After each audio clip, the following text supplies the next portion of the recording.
안녕하세요 여러분, 이마예요. Hello everyone, this is Ima.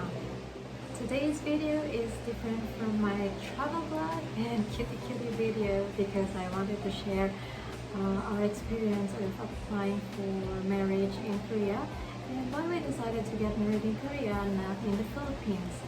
These are the things that I will be sharing until the end of my video. So I hope you are going to stay until the end of my video. And if you have any questions or comments or you can share your experience, just comment down below and I will gladly answer you to the best of my ability. So just a brief background why I'm doing this video. While I was searching how to get married in Korea while you're on a tourist visa, I cannot find or the resources are not that many. So in this video, I wanted to give you some updates and what you can do even if you're on a tourist visa in Korea. You can still get married actually, but it's a bit tedious work and there are documents that you need to follow. So I hope this will going to help those couples out there and let's get started. I will be dividing my video into 3 parts. So the first one, how to obtain the legal capacity to contract marriage or the LCCM, especially for the Filipino spouses. Number 2 is how to register your marriage while you're in Korea. And number 3, how to report your marriage so that the Philippine will going to recognize that you're already married. So let's get started. Okay, number 1 is how to obtain the legal capacity to contract marriage in the Philippine Embassy. There are 3 most important documents that the Filipina or the Filipino spouse needs to submit. That is the DFA authenticated birth certificate, the DFA authenticated SNMR, and the passport. And for the Korean spouse, he or she needs to submit the Korean certificate of marriage relation together with the English translated document and also his or her passport. For you and your spouse passport, just make 1 to 2 copies because the embassy will be also collecting it. There are also additional documents which you can submit. In my experience, I submitted parental advice because I'm just 25 years old. And for 18 to 20 years old, you need to submit an affidavit of parental consent for marriage. And if you're divorced from your past marriage, you need to submit an additional document also. So if you have those documents, I'm sure you can successfully apply for your LCCM. Based on our experience, we had a hard time getting those authenticated documents because it was during the ECQ.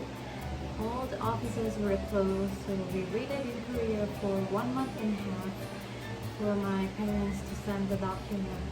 I'm so thankful to my friends Tanya and Vanessa, and also for my family who supported us so they can send the document and we can register our marriage in Korea. Thank you so much. Alright, so if you completed all the documents, just submit it to the LCCM officer in the embassy and she will thoroughly check it 1 by 1. If you don't miss a document, she will going to give you the application form. You need to write legibly and then give it back to her and she will ask you to pay for 67,100 won. And afterwards, just give back the receipt to her and she will ask you if you want to get your document after 3 working days in the embassy or if you want it to be dispatched to your location. In our case, we live in Yeosu. It's a bit far and costly to come to Seoul. So we decided to just dispatch it to our place and we paid 10,000 won. That's it for LCCM. Okay, for the second step, how you can register your marriage in Korea. Finally, your LCCM arrived and you can right away register your marriage in the municipality. So you just need to bring your LCCM, passport, your spouse identification card, and the marriage application form.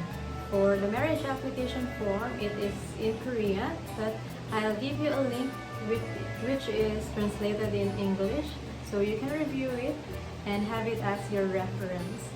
So the officer in the municipality will be reviewing your application, and then they'll be asking you after 1 to 2 days. Maybe they will be contacting you that you successfully register your marriage. In our case, they just called us that it is completed and we can check in the website. So that's how easy it is to register your marriage in Korea.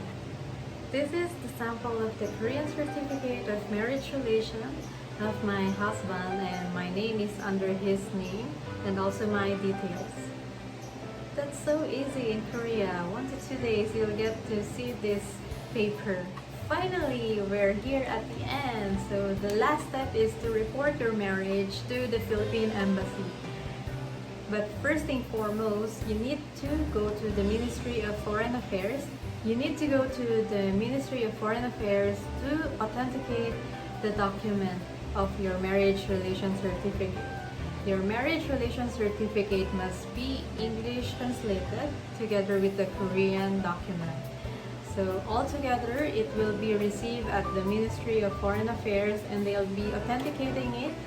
The process time is about 1 hour to 2 hours depending on the people inside the office. But in our case, we just waited for 1 hour for the document. It's easy as it is, right? And once you receive the authenticated document, you can right away go to the embassy to submit the following. So these documents are needed to successfully report your marriage, and you need to pay 33,551. In our case, we received the report of marriage form with the consul sign. The LCCM officer told us to keep the copy because that is the only copy that proves that we're already married until we receive the PSA original marriage certificate.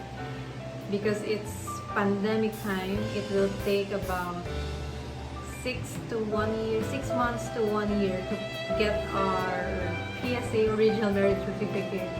It's so long, so I will going to try to get it while I'm still here in the Philippines, and I'll going to share you my experience and how you can do it also in my future vlog. I will be giving you some tips so that you can somehow smoothly apply for your marriage in Korea. For the Filipino and Filipina spouses, just make sure that all your document is authenticated before you go to the embassy.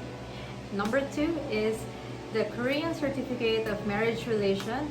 You must submit an English translated document which is notarized by the official English translator.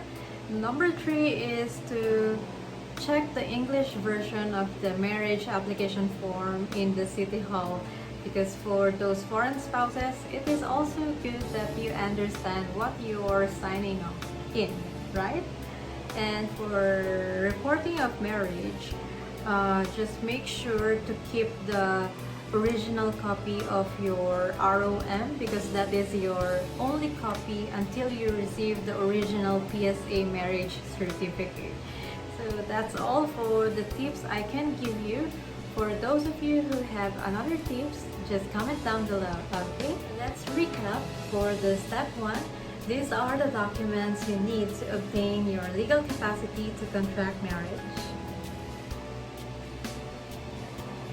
For step 2, these are the documents that you need to obtain to register your marriage in Korea.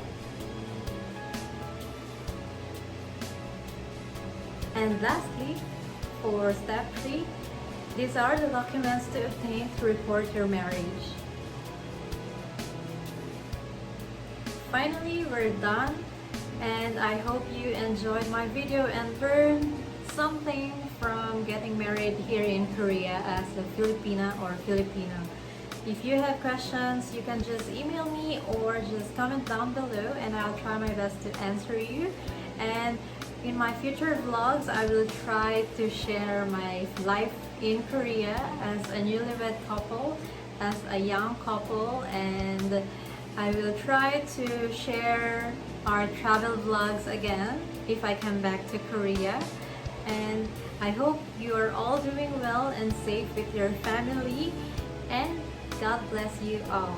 Have a nice day everyone. 안녕!